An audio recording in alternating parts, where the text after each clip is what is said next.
तो इसमें मैं थोड़ा सा बेसिक जो कल हम लोगों ने पढ़ा हुआ था उसको हम देख लेते हैं, जो पिछले क्लास हम लोगों ने पढ़ा हुआ था। ज़्यादा कुछ नहीं, बस थोड़ा बहुत मैं आपको बताऊंगा इसमें कि इंटीग्रेशन जो है वो क्या होता है। Integration is a reverse process, integration is reverse process of differentiation.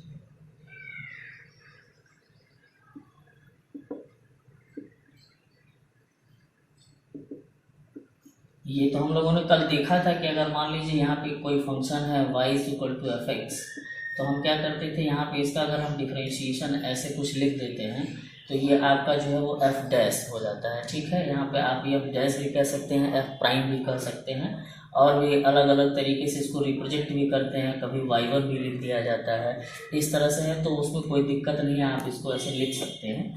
तो हम क्या करते हैं, यहाँ पे आप ये देख रहे हैं कि यहाँ पे आपको जो है dy by d x is equal to f prime लिखा गया है, एफ एक्स प्राइम लिखा गया है। अब इसमें हम क्या, हम लोगों ने कल देखा था कि इसको हम कुछ इस तरीके से लिख रहे थे और dx को यहाँ लेके चले जा रहे थे राइट हैंड साइड में ऐसे, और इसके बाद से इसको हम क्या करते थे, ऐसे लगा देते थे और यहाँ पे ये चीज़ आ जाती थी, इसको हम लोग y लिख लेते थे और यहाँ पे ये जो टर्म आता था वो आपको मिल जाता था एफ एक्स। यानी इंटीग्रेशन, जो इंटीग्रेशन ऑफ डी वाई है वो आपको क्या मिल गया, एफ एक्स। यानी कि हमने यहाँ पे ये देखा कि आपका d y by d x है वो आपका एफ डैश एक्स है, और यहाँ पे आपको क्या मिल रहा है, इसका इंटीग्रेशन जो है एफ एक्स मिल रहा है। इससे हमको ये मिलता है, इससे हमको प्रूफ होता है कि जो इंटीग्रेशन है वो क्या है, रिवर्स प्रोसेस ऑफ डिफरेंशिएशन है। कल हम लोगों ने इसके बारे में थोड़ा सा डिस्कस किया हुआ था। अब इसके बाद जो है हम लोगों को जो मेन टॉपिक पढ़ना है वो है इंटीग्रेशन। तो आइए हम ये जानते हैं कि इंटीग्रेशन कितने टाइप्स के होते हैं या इंटीग्रेशन को कितने पार्ट में रखा गया है। तो बेसिकली इंटीग्रेशन को 2 पार्ट में रखा गया है, वो देखिए कैसे है। इंटीग्रेशन के आपके 2 पार्ट हैं। एक पार्ट को हम कहते हैं इंडेफिनिट इंटीग्रेशन, इंडेफिनिट इंटीग्रेशन, ठीक है, और दूसरे को हम कहते हैं डेफिनिट इंटीग्रेशन। इसमें हम लोगों को क्या है, ये इंडेफिनिट है और ये डेफिनिट है। इस 2 टाइप की इंटीग्रेशन हमको पढ़ना है। डेफिनिट में और इंडेफिनिट में कोई बहुत ज़्यादा अंतर नहीं होता है। इंडेफिनिट में आपको क्या होता है, कोई लिमिट्स नहीं दी गई होती है। डेफिनिट में क्या होता है कि आपको इसमें लिमिट्स दिया गया होता है। जैसे मैं आपको यहाँ पे लिखूँ कि एक आपको मान लीजिए दिया गया हो integration of y d x निकालना हो, तो आप इसको बस ऐसे ही लिख लेते हैं। लेकिन डेफिनिट इंटीग्रेशन में इसको रिप्रेजेंट करने के लिए हम यहाँ पे कुछ लिमिट दे देते हैं, A to B F X D X. अगर ऐसा लिखा गया है तो ये चीज़ जो है वो डेफिनिट इंटीग्रेशन में आती है। तो पहले हम लोगों को ये डिस्कस करना है, ये डिस्कस करने के बाद फिर हम ये वाला पढ़ेंगे, क्योंकि जब तक ये हम नहीं पढ़ेंगे ये चीज़ नहीं पढ़ पाएंगे, क्योंकि इसके सारे एप्लीकेशन से इसके जितने भी फॉर्मूलेज हैं बिल्कुल उसी तरीके से इसमें भी आपको किए जाते हैं। बस अंतर क्या होता है, यहाँ लिमिट नहीं होती और यहाँ हम लिमिट लगा देते हैं। और इसके बारे में हम लोग डिस्कशन करेंगे आगे, जब ये पूरा कंप्लीट हो जाएगा उसके बाद जब डेफिनेट इंटीग्रल शुरू होगा तो उसमें फिर इसमें हम लोग क्या देखते हैं, यहाँ पे जो इंडेफिनिट इंटीग्रल्स में आपको ये जो दिया गया है ये आपको मिला हुआ है, इसको जो लिखते हैं वो आपको हम क्या कहते हैं, इंटीग्रेशन ऑफ वाई। तो इंटीग्रेशन ऑफ वाई इसको बोलते हैं और इसको हम कुछ इस तरीके से रिप्रेजेंट करते हैं। इसमें हम देखें कि इसमें टर्म जो है वो क्या क्या होता है, इसको हम कैसे कहते हैं। तो यहाँ देखिए ये आपका जो है इंटीग्रेशन, ये साइन हो गया, ये वाई हो गया और ये डी एक्स हो गया, ठीक है। तो यहाँ पे जो वाई होता है उसको हम इंटीग्रेंट बोलते हैं, इसको हम इंटीग्रेंट बोलते हैं। वाई जो है वो क्या है, इंटीग्रेंट है, ठीक है, या इंटीग्रल पार्ट है, यानी कि जो इंटीग्रेट होने वाला होता है उसको हम इंटीग्रेंट बोलते हैं, ठीक है। ये चीज़ आपको कही जाती है। और x जो है वो क्या है, x जो है यहाँ dx जो लिखा गया है वो क्या है कि किसके रिस्पेक्ट में हमको इंटीग्रेशन करना होता है, यानी कि जो यहाँ फंक्शन दिया हुआ है उस फंक्शन का ये टाइप बताता है, प्रॉपर्टी बताती है कि वो x के रिस्पेक्ट में वेरिएबल है कि t के रिस्पेक्ट में वेरिएबल है, क्या है, यानी किसके रिस्पेक्ट में हमको इंटीग्रेट करना होता है, वो चीज़ें आपको यहाँ पे बताई जाती हैं। ये आपको ये डिनोट करता है। एक चीज़ और आपको हम बताना चाहेंगे इसमें कि इसको हम क्या कहते हैं, इसको हम एंटी डेरिवेटिव भी कहते हैं, एंटी डेरिवेटिव। एंटी डेरिवेटिव कह लीजिए या इंटीग्रल्स कह लीजिए, इंटीग्रल्स कह लीजिए, एंटी डेरिवेटिव्स कह लीजिए, इंटीग्रल्स कह लीजिए, ठीक है। इस एंटी डेरिवेटिव को हम प्रिमिटिव भी कहते हैं, प्रिमिटिव, ठीक है। इसके लिए हम लोगों ने एक एग्जांपल पढ़ा हुआ था कि जैसे इंटीग्रेशन आपका है एक्स स्क्वायर अगर दिया हुआ है तो आप इसको हम जब निकालते हैं तो इसमें आपको जो है ऐसे करते हैं, पहले डिफरेंशिएशन आप यहाँ पे देखें, डिफरेंशिएशन ऑफ एक्स क्यूब दिया हुआ है तो इसका हम लोग जानते हैं बहुत आसानी से कि x to the power n का जो डिफरेंशिएशन होता है उससे बहुत ईजिली निकल जाता है। ये n x to the power n minus 1 आपका 3x स्क्वायर आपका आ जाता है। तो यहाँ पे जो आपको ये जाता है ये आपका है, इधर चला जाएगा, ये डी आपको मिल जाएगा और दिस इज आपको 3x स्क्वायर और ये आपका dx। फिर हम d को भी अगर इधर भेजते हैं, ऐसा हम सिर्फ सपोज करते हैं, ऐसा कोई रूल्स नहीं है, लेकिन ये है कि बस ऐसा हम अपने दिमाग में याद रखते हैं कि ये जो d है वो यहाँ पे आ जाता है या कुछ इस टाइप का आएगा तो वो जो है यहाँ पे जाके इंटीग्रेशन में कन्वर्ट हो जाएगा। तो इंटीग्रेशन ऑफ 3x स्क्वायर जो है वो आपको क्या मिल जाता है, x क्यूब। तो यही जो है आपका यहाँ पे जो आपको 3x square integration of 3x square dx जो मिला हुआ है उसी को हम प्रिमिटिव बोलते हैं, प्रिमिटिव ऑफ x क्यूब जो है, यानी कि इसका, यानी ये जो है प्रिमिटिव है किसका, x क्यूब का, यानी कि 3x स्क्वायर का इंटीग्रेशन करने पे x क्यूब आएगा और x क्यूब का डिफरेंशिएशन करने पे 3x स्क्वायर आएगा, ठीक है। ये चीज़ें हम लोग पिछले क्लास में भी पढ़ चुके हैं। अब आइए हम इसमें देखते हैं, हमारा जो मेन बेसिक है, जो हमारा मेन मोटो है वो आपको बताना था, फार्मूले से इंट्रोड्यूस करवाना था। तो आइए हम थोड़ा सा फार्मूले के बारे में देखें कि कैसे क्या है। तो इसमें देखिए आपका डिफरेंशिएशन इंटीग्रेशन का फार्मूला एक दोनों से रिलेट है, आपको याद रखने के लिए बहुत ही ज़्यादा कुछ करना नहीं है। डिफरेंशिएशन के फार्मूले अगर आपको याद है तो आप इंटीग्रेशन का फार्मूला बहुत ही ईजिली बना सकते हैं। देखिए कैसे है, पहले मैं आपको यहाँ पर डिफरेंशिएशन का फार्मूला लिखूँगा, डी डी एक्स, सबसे पहला x to the power n, ये आपको क्या मिल जाता है, n x to the power n minus 1, जैसा कि हम जानते हैं पहले से ही, ये हमें पहले से पता है कि ये चीज़ आपको ऐसे मिलती है, ठीक है। और आपको कुछ मैं ऐसे पहले डिफरेंशिएशन कर लिख दे रहा हूँ, d d x of e to the power x is equal to e to the power x, ये आपको मिलता है डिफरेंशिएशन ऑफ log x, ये आपको मिल जाता है 1/x।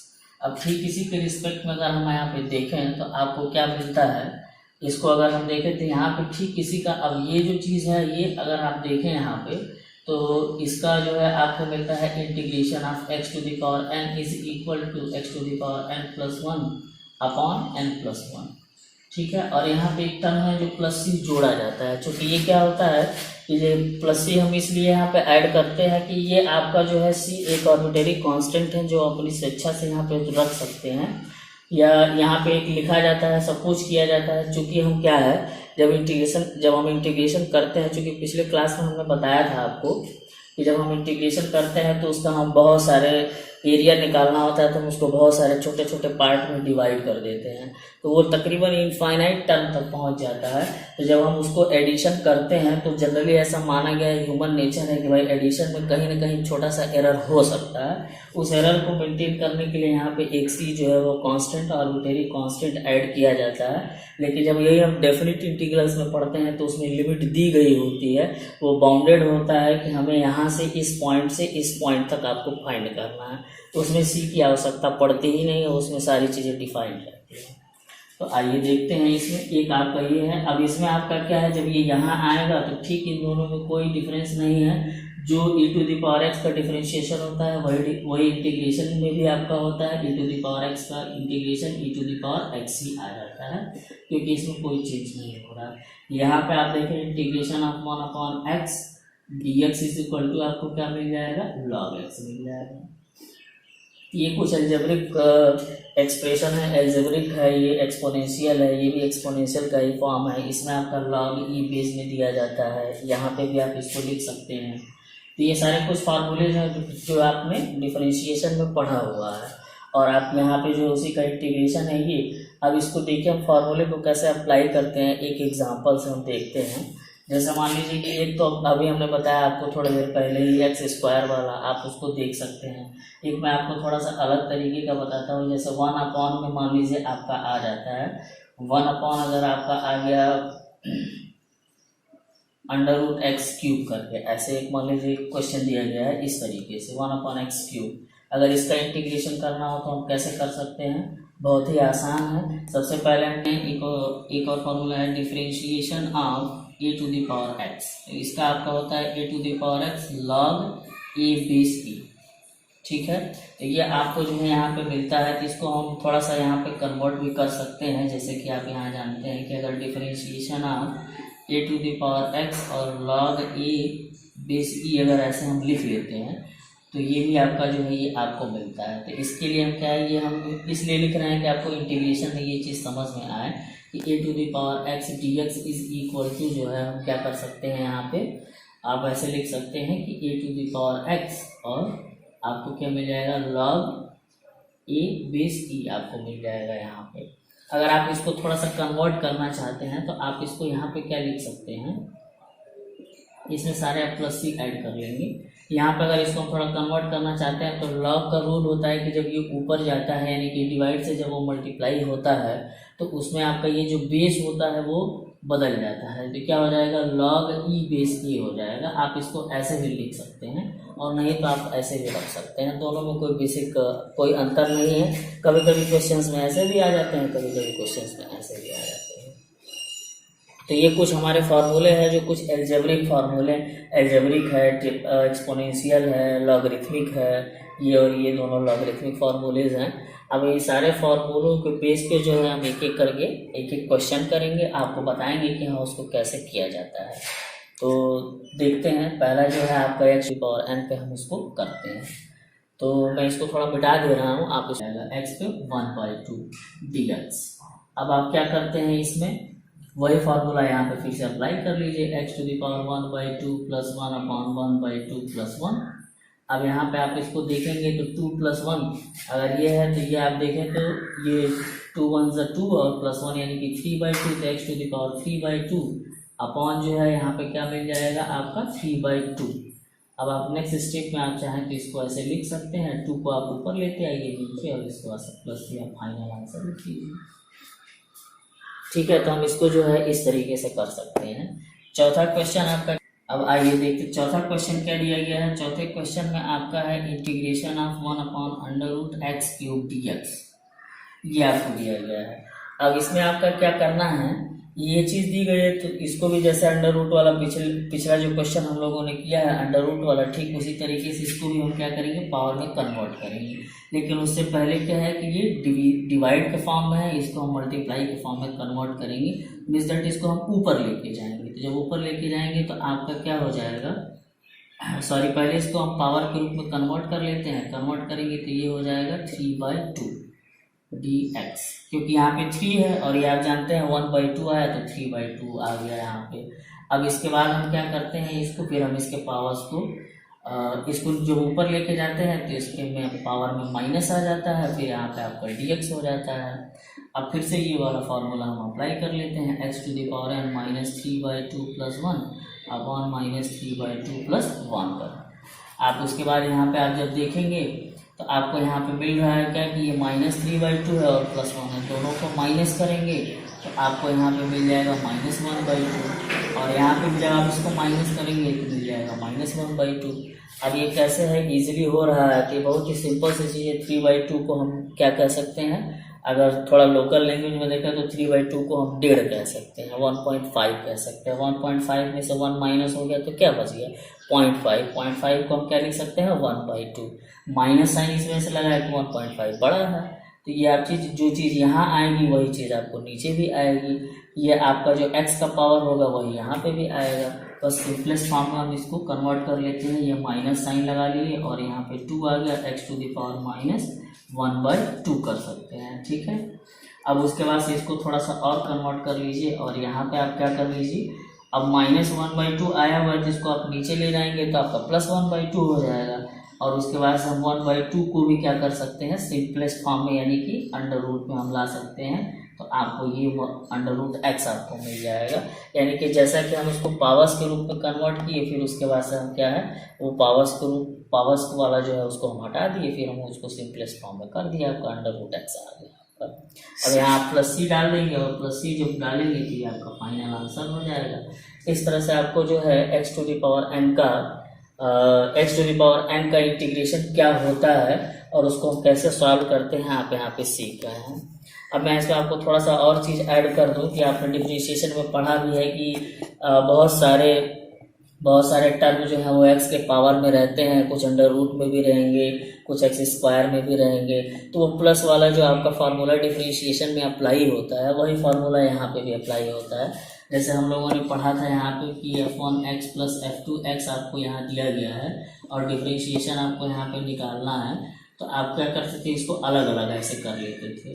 इस तरह से आपको अलग अलग यहाँ मिल जाता था करने के लिए डिफरेंशिएशन ऑफ f2x। ऐसे सेम वैसे ही इंटीग्रेशन में भी है। अगर मान लीजिए यहाँ पे f1x दिया गया है और +f2x दिया गया है ऐसे, तो आप इसको क्या कर सकते हैं, बहुत आसानी से दोनों को सेपरेट कर सकते हैं। f1x dx plus integration of f2x dx, ठीक है।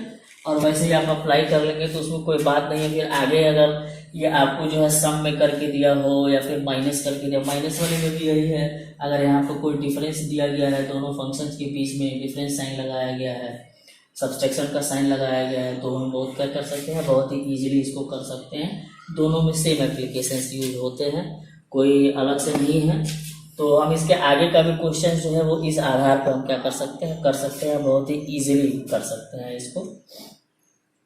अब इसके बाद जो है वो आपका है e⁴x का है और उसके बाद से लॉगरिथमिक, एक्सपोनेंशियल और लॉगरिथमिक, इन दोनों को है। तो ये दोनों एक साथ जो है वो हम लोग क्या अगले क्लास में, नेक्स्ट क्लास में पढ़ेंगे।